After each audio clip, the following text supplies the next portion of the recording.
right, GMFB, everybody, on a Tuesday. How's it going? Jamie, Manti, Willie, and Kyle. Kyle always brags about how it's a loaded dance card. Kyle, do you have an explanation for Angry Runs today? A quick little teaser for the crew watching, getting ready.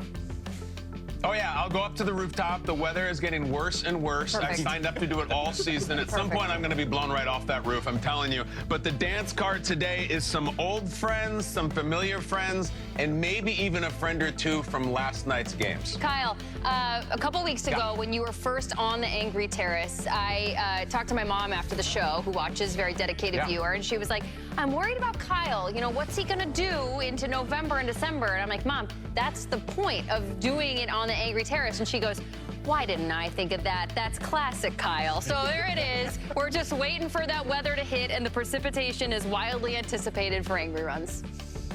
Yes. My mom just says, do you really need to do all that screaming? We all have our own moms that have our own opinions. All right, you know what we were screaming last night, though? Detroit, Michigan. Yeah. They packed that place. The place was jumping, and they had a very good Tampa Bay Buccaneers team in the house. First of all, good news for the Bucs to start the game. Mike Evans is back. We love it. Mama, there go that man again. Now, Jared Goff almost never loses back-to-back games with Detroit. And Amon-Ra St. Brown has a lot of touchdowns this year. He looks fantastic. He goes against the rookie corner, Jacob Parrish. Man flies over him. Gotcha. I've done the research with him. Oh, no! All right, and this just absolutely sucks. Mike Evans goes down and stays down. He has a broken clavicle. We're going to have more details on that later. And a concussion, too, that's it, right? Yeah. One of the most well-liked, respected players in the league. I think he's the greatest Buccaneer of all time. I hate that he's back on the card. Just sucks. More information on it coming soon. Baker Mayfield. Oh! The highlight for the night for Tez Johnson. Watch this. Oh, that's the best play of the night for Tampa. Not a good thing, but really, really cool play. Scored last week, scores this week. He's 165 pounds, Willie. Man, soaking wet, though. Bam! Super fast. Listen, they've been down, and Evans goes down. They needed a game from Tez, but then this guy's just like, get out of my... Here's your spin. I do what I do.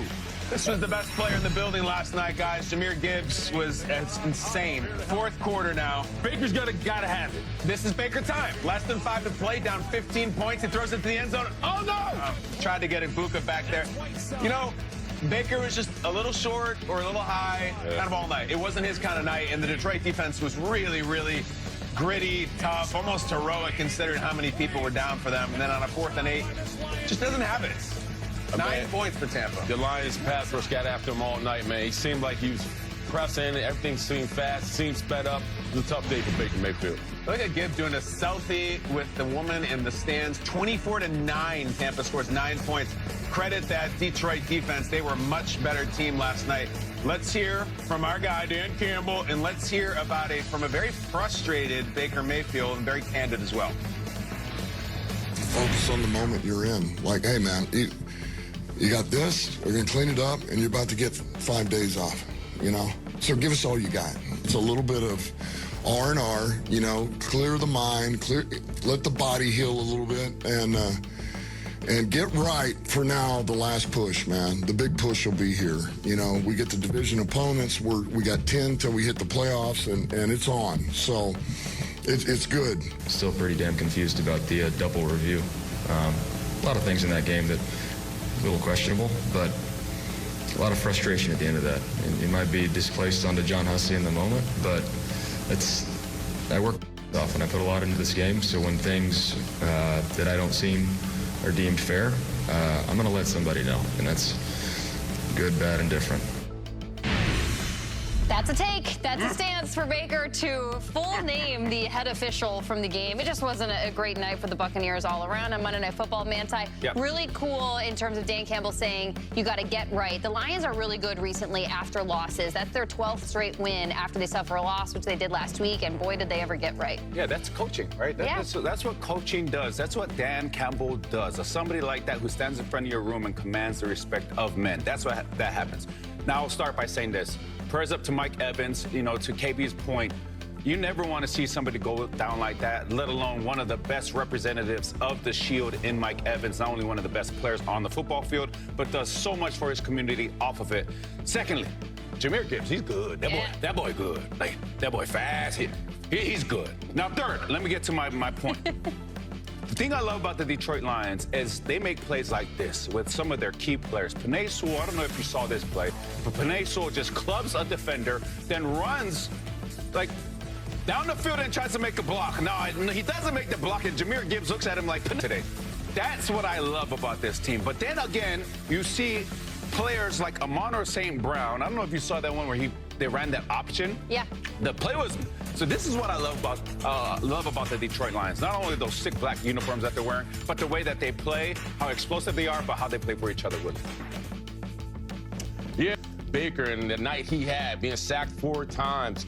They only averaged 41 yards rushing. They averaged 3.8 on the ground. This was a tough day for the Bucs, and I think it's solely because with the Lions defense and how they wanted to play. They wanted to make it a nightmare for Baker Mayfield. The Bucs right now, especially Baker Mayfield, when you watch this game, he looks sped up. It looked like his process was forced. It looked like he couldn't really see what he wanted to see. They shut down. They pretty much nuked all the vertical threats, especially after Mike Evans went down. They wanted explosive plays. None of that came into fruition. And so you saw this Bucs outfit really scrambling to find answers, and they never got them. I thought Baker right now, you know, you can talk about him having an MVP type year. I thought this game hampered it. I think this tempered flames because he didn't play as well as we thought he expected to play. And if you talk about what the Bucs need to do moving forward, man, they got to find some answers on the ground. Not being able to run the ball really suppressed this offense. It's a strength of playbook. And it's a tough night for Baker Mayfield and the Bucs, man. But I tell you one thing, I've been a part of losses like this, Kyle, man, and you learn from it. I remember back in 2008 during my Super Bowl year, we played the Philadelphia Eagles in Philly. We gave up 9 sacks that game. The next week, we had to go play the Baltimore Ravens, and the only thing we did was dig deeper, understand details, and play harder, man. We was able to win and go on to win the Super Bowl. So the Bucs to learn from this, but they can't soak. They got to be able to move on and take their wounds. They sacked Ben 9 times? 9 times in Philly. That was rough. Damn. Yeah. We got to hear about that one on the pod, Ben. I want to hear the recap of that. It wasn't Sorry, good. Bro. I'm sitting here laughing. Willie's about to slap me. It was a long time ago. Possible, likely playoff matchup in this game. Look at the records. They're 5-2, 5-2. Detroit was far better last night. I think we're going to see this game again. Tampa, their only loss this year, really, it's to Philadelphia, and it's by 6 points. This one, they got thumped. Not a good night from across the board. Baker didn't look himself. You get Mike Evans back, you lose Mike Evans. Everybody's hurt. They don't get the calls. It's just... Bucky Irvin was a huge part of this team last year. He was a very big part of this game. He's out. Godwin, Evans, et cetera, et cetera. And yet, you know what? Can you imagine being a Detroit Lion or a Lions fan hearing somebody complaining about the Buccaneers' injuries this morning? Detroit decimated as well. They got all these guys in the secondary out, and they hold Tampa to nubs as the varsity playing with the freshman team. Like, when you watch him, you're like, why is that guy so much better than everyone else out there? There's like 10 guys in the league, when you watch them, they just pop the second they get the ball. And he looks like he's just running around having fun. He is truly entering his prime now as still a young running back. I mean, I'm old enough to remember when Detroit drafted him really early. And everyone's like, what? A running back? You don't draft running backs that high? He's one of the best players in the league. I mean, it's good, huh? The Chiefs thumped this team. The Chiefs they got beaten pretty soundly by Kansas City. And, just welcome back, guys. They keep getting away with it. Kansas City is fantastic. One of my takeaways from watching the Lions, man, the Chiefs are good. Oh, KB, bringing the Chiefs into the conversation.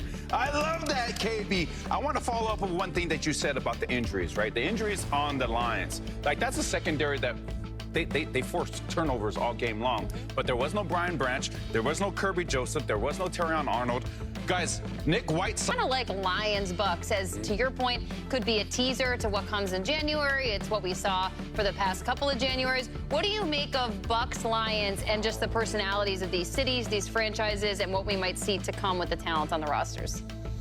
I like it. You got 2 number 1 overall picks, a quarterback, 2 guys who know each other really well, and Baker and Goff. They're both in the Pro Bowl down in Orlando each and every year. And then you got